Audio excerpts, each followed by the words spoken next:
Venezuela hay un dirigente opositor que ciertamente rompió la hegemonía de la familia Chávez en las elecciones del estado de Barinas en el año 2021 y hoy en día es el candidato presidencial para medirse en las primarias de la oposición venezolana con miras a esos comicios del 2024. Él es Freddy Superlano, bienvenido a Cara a través de la pantalla de Impacto Venezuela. ¿Cómo está? Bien, gracias a ti por la invitación.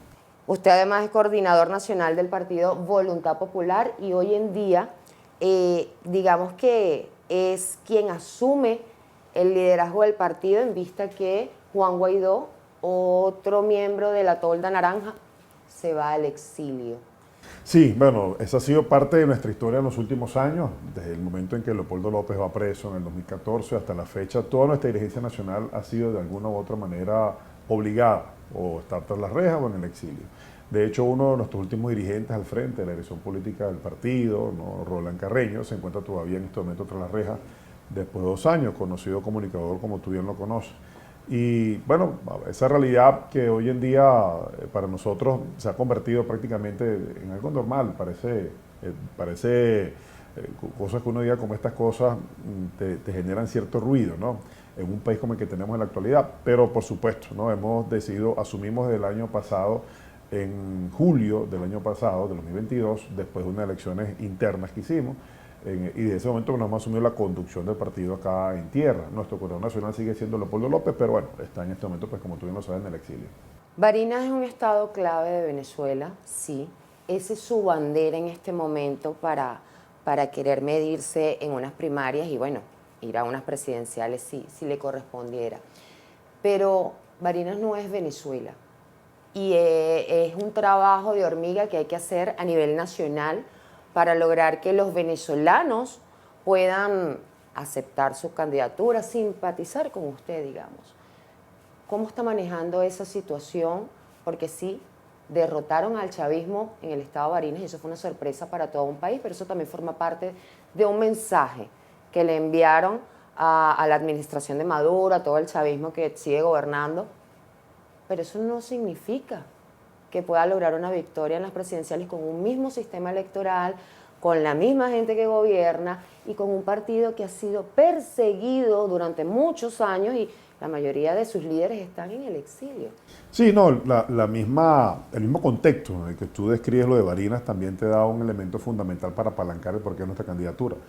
Si te hubiesen preguntado el 20 de noviembre del año 2021 si querías que Barinas se ganaba, seguramente tu respuesta hubiese dicho, no creo que Barinas la pueda perder el oficialismo, mucho menos creo que la puedan entregar. Y en efecto, los hechos que allí se suscitaron... Y no la iban a entregar, porque sí, por eso vino una inhabilitación express. No, más de una. Vinieron 4 inhabilitaciones después, ¿no? De las que allí se dieron. Pero casualmente es eso. Es que imaginarnos que el 2024 va a ser una elección convencional también sería, pues por supuesto nosotros caer como, no, hablar de ingenuidad, ¿no? Inclusive creo que peor aún. Lo de Barinas es una muestra de lo que puede pasar en el país, pero también una muestra de las dos ópticas como la pudieras ver. Una muestra de lo que son capaces de hacer con tal de no entregar. Barinas no es Venezuela, es un estado muy simbólico para lo que ellos llamaban la cuna del proceso, la revolución, todo lo demás. Además de ello, es el único estado que había sido gobernado en el país por una familia desde la llegada del presidente Chávez al poder, en el año 1998 cuando gana esas elecciones. Entonces era algo, pues, seguramente que la gente pudiera pensar difícil de arrebatar. ¿Qué pasó en Barinas? ¿Qué sucedió en Barinas que pueda replicarse en el país? Es lo que la gente se pregunta. Y es lo que la gente me empezó a preguntar desde el año pasado cuando comencé a recorrer Venezuela. Y nosotros decíamos, mira, ahí pasaron muchas cosas.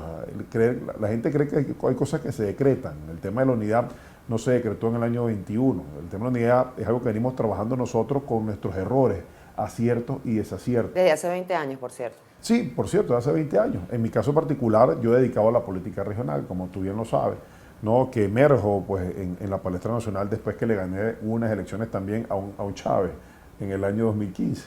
¿No? Alguien diría, bueno, que fueron coincidencias, casualidades, pero es un trabajo que se venía dando hace mucho tiempo. Lo cierto es que hoy día el país tiene una oportunidad importantísima. El 2024 es una oportunidad donde el régimen o el poder de facto en Venezuela va a una medición electoral. Y esa oportunidad nos exige a nosotros los actores políticos de este país a obligar a que eso se dé. Y tú me dirías, bueno, ¿cómo ligar? A dejar a que esta elección, a que este escenario se termine de concretar. ¿Y por qué? Por una razón que es la elección, una ventana, un espacio donde la gente puede, al final del día, expresar lo que tenga en contra de este modelo que lo acompaña.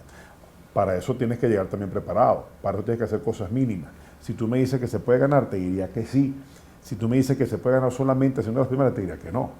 Que las primarias son, como digo, como he dicho en otras oportunidades, es la cuota inicial de todo un proceso que hay que cumplir para poderle presentar al régimen una opción real que lo pueda derrotar. No se trata de hombre o mujer, no se trata exclusivamente de un nombre, de una persona, se trata de un mensaje que podamos construir que sea tan poderoso que los derrote electoralmente en el 24. ¿Cómo enviar un mensaje poderoso cuando hay tantas fracturas, cuando no se ponen de acuerdo, cuando hay una lista de candidatos? Sí, se habla de pluralidad y que todos tienen derecho a participar, pero creo que no todos, porque hay una reciente impugnación a la Comisión de Primarias ante el Tribunal Supremo de Justicia que podría ser otra piedrita en el zapato para la oposición, de donde la administración de Maduro se agarre para echarles a perder su proceso interno. Eso es una realidad. Entonces, ¿cómo enviar ese mensaje a los ciudadanos que ya están cansados, que dicen que la oposición es más de lo mismo, que incluso la oposición se ha vendido, y no me refiero a los denominados alacranes, sino al grueso de la oposición, Freddy? O sea, hay una realidad en las calles de Venezuela donde la gente está pasando trabajo, donde hay ciertas mejoras en algunos sectores, pero hay hambre, hay fallas eléctricas, o sea, los mismos problemas de todos estos 24 años. Entonces, unidad, unidad, hablar siempre de unidad, pero no concretar.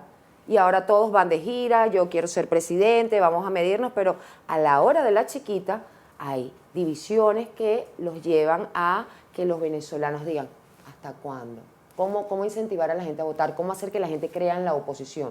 ¿Hay algo concreto, hay acuerdos realmente en este momento a lo interno de que todas las personas puedan participar libremente, de que no va a haber una imposición de candidaturas, un G4, un G6, un G3? Bueno, básicamente la primaria es para eso. El año pasado se viene hablando de primarias de la plataforma. La plataforma construyó, no siempre, en el 15 se hicieron algunos circuitos, en el 17 algunos estados. Mi primera candidatura como candidato a gobernador del estado es producto de una primaria. Y en este momento, quizás el único consenso que hay en el país es alrededor de una primaria. Bueno, pues lógico que existan muchos candidatos, y te digo por qué. Porque, te lo dije anteriormente, la unidad no se decreta, se construye. Construir la unidad obedece a que tengamos reconocimiento. ¿Qué te da reconocimiento y autoridad ante tus demás compañeros, pares o adversarios incluso? Bueno, la legitimidad. Y la primaria precisamente baña de legitimidad al liderazgo opositor venezolano. Es por eso que yo no critico que existan 4, 5, 6, 7, 12 candidatos, por dos razones fundamentales. La primera, están obligados a recorrer el país. Y esa obligación de recorrer el país también te ayuda a construir un mensaje. En su gran mayoría, los candidatos que recorren el país hablan de un compromiso con los resultados de la primaria y de acompañar a la persona que salga beneficiada por el voto de la gente, por el sufragio. Y la segunda, que tiene que ver precisamente para construirla, bueno, es que ese compromiso se haga real, se haga tangible. Tal vez el único de los actores políticos que está en este momento participando, que puede hablar con testimonios reales, porque ha mostrado desprendimiento, compromiso, pero también capacidad de movilizar, de organizar y de defender los resultados electorales, somos nosotros.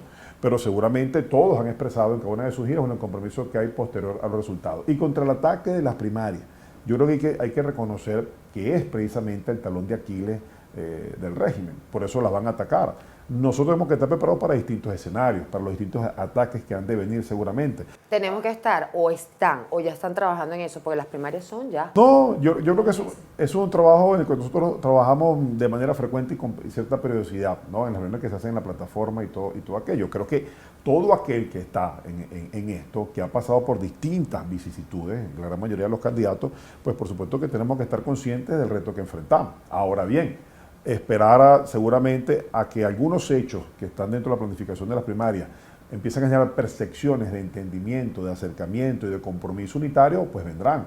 La primera tiene que ver con el acuerdo político que se está planteando a que todos los candidatos pues tienen que refrendar. ¿Para cuándo va a estar listo eso? Eso debe estar ya después que estén inscritos los candidatos. Ya determinado, por supuesto, el proceso de postulación de las primarias, que son en estos próximos días, creo que hasta el 23 de junio será la fecha de las inscripciones. Ya entonces se fijan el cronograma de inicio de las campañas como tal oficialmente, de la presentación de este plan único o de gobierno o de acuerdos políticos entre los candidatos y también los debates. Hay uno planteado creo que para el 12 de julio y otro que ha planificado también la propia Comisión Nacional de Primarias.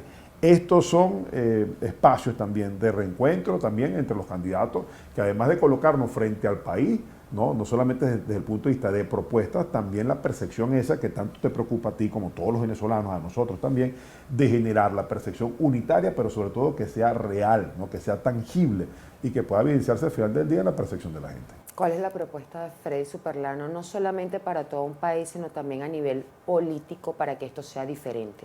Sí, nosotros tenemos una propuesta económica que la hemos enmarcado en el tema energético venezolano.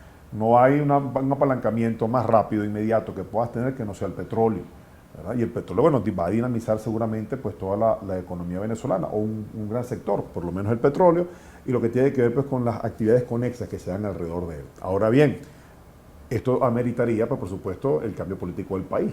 Eso lo antecede antes que todo. Segundo, tienes que tener un plan, en este caso de emergencia social. Creer que vas a ir a una política económica de mercado o que vas a ir solamente a abrir las puertas del país a que el capital extranjero invierta en Venezuela, bueno, tiene que ver que hay una población también que está hoy en día desguarnecida, ¿no? que es muy, en este caso, vulnerable. Pero esto también lo antecede, pues por supuesto, la estabilidad política que puedas darle, la sensación de seguridad jurídica y política que puedas darle.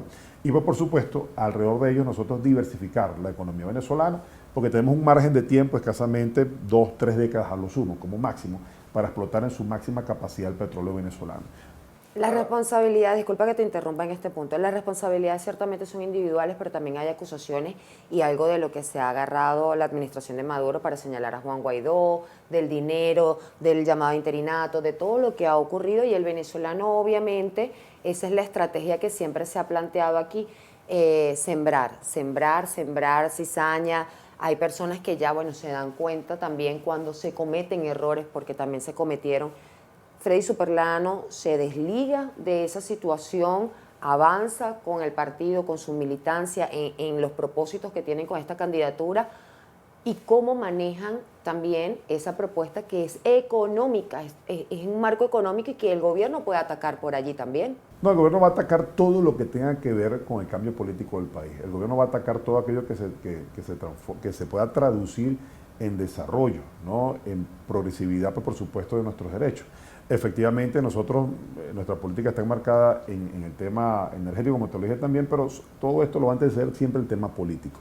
Con el caso de Juan, que es básicamente la pregunta, mira, yo creo que Juan lo ha dicho una y otra vez, ¿no? En distintas oportunidades, cuando le han preguntado acerca de escándalos o hechos de corrupción y todo lo demás, ¿no? Y las propias instituciones de los Estados Unidos pues no han manifestado nunca ningún informe en contra de la administración del mismo. Sin embargo, hemos dejado que ellos puedan tener su defensa. En mi caso en particular, como tú bien lo sabes, mi desempeño ha sido más que todo a nivel regional, hasta ahora que me toca asumir desde el año pasado para acá una responsabilidad de tipo nacional.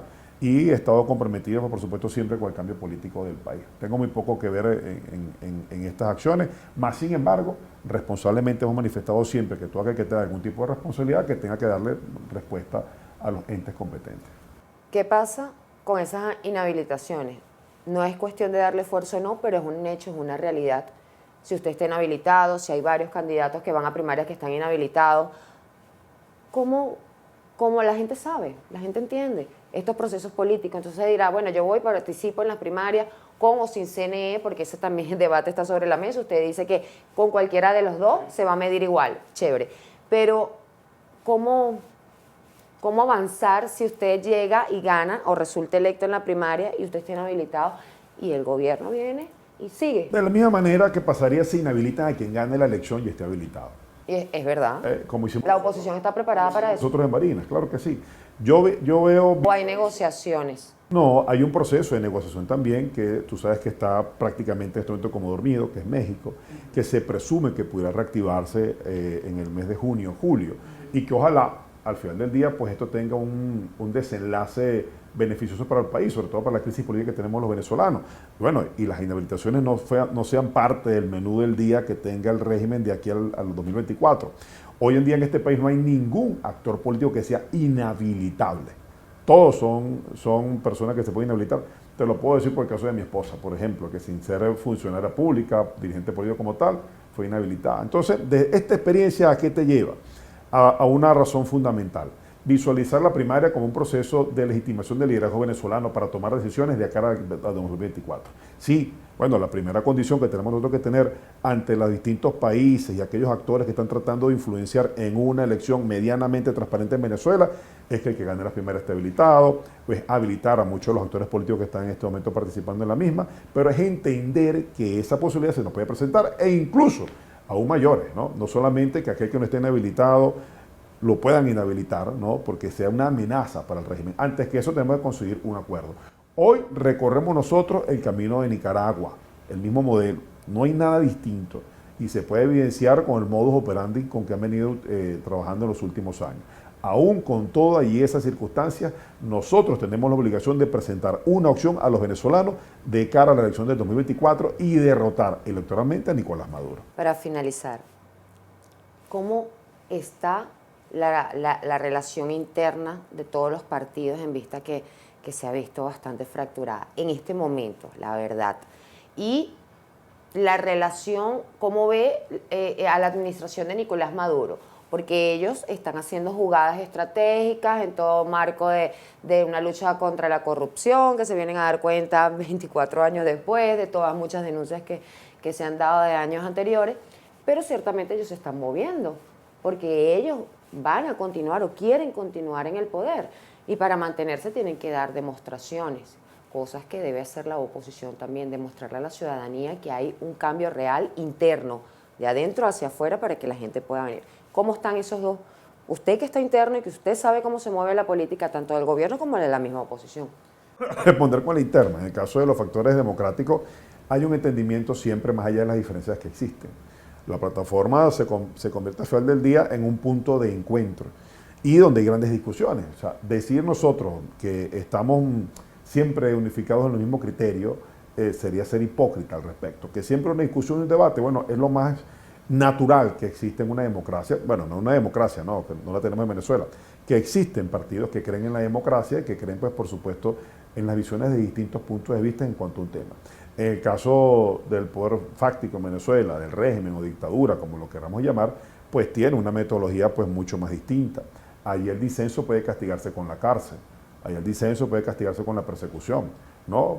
De estos que denunciaron a este ministro, vicepresidente, encargado del tema energético, por cierto, en Venezuela, bueno, no se conoce cuál es su suerte, al final del día nadie sabe dónde está ni cómo está.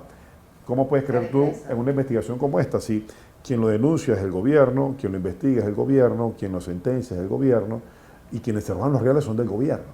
Entonces al final del día es el mismo ciclo, el mismo círculo, en este caso vicioso, que nadie entiende cuál es la respuesta que hay, más allá de tratar de generar cierto ruido alrededor de esto, como haciendo ver que tenían, pues por supuesto, una guerra contra la corrupción.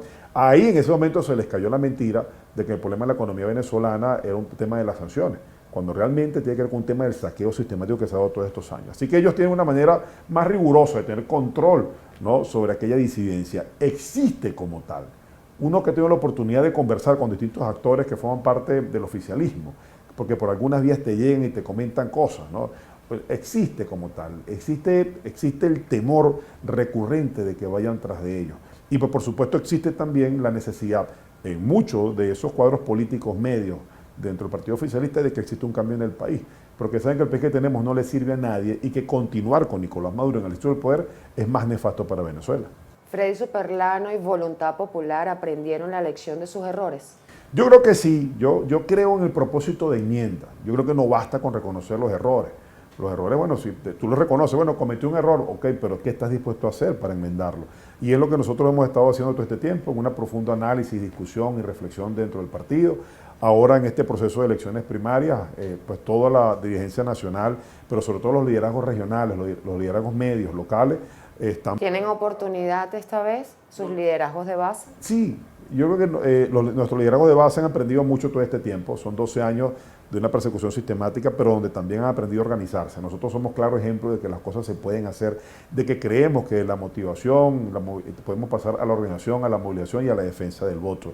Creemos en eso fervientemente y vamos a colocarlo en práctica en el partido a nivel nacional. ¿Qué le depara a Venezuela el 2024? Cambio para el país. Lo que le depara a Venezuela es reencontrarse con la esperanza de un pueblo que la siente perdida, que la va a convertir en movilización y en defensa de ese voto expresado popularmente. ¿Cree que la gente salga a votar masivamente? Va a salir masivamente, va a entender que es un mecanismo para ejercer presión, para protestar de manera silente, pero que va a ser bastante contundente.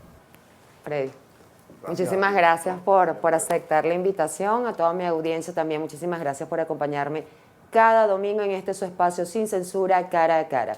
Recuerden que para más información pueden visitar www.impactovenezuela.com y nuestras redes sociales @impactove. Soy Mildred Manrique, hasta el próximo domingo.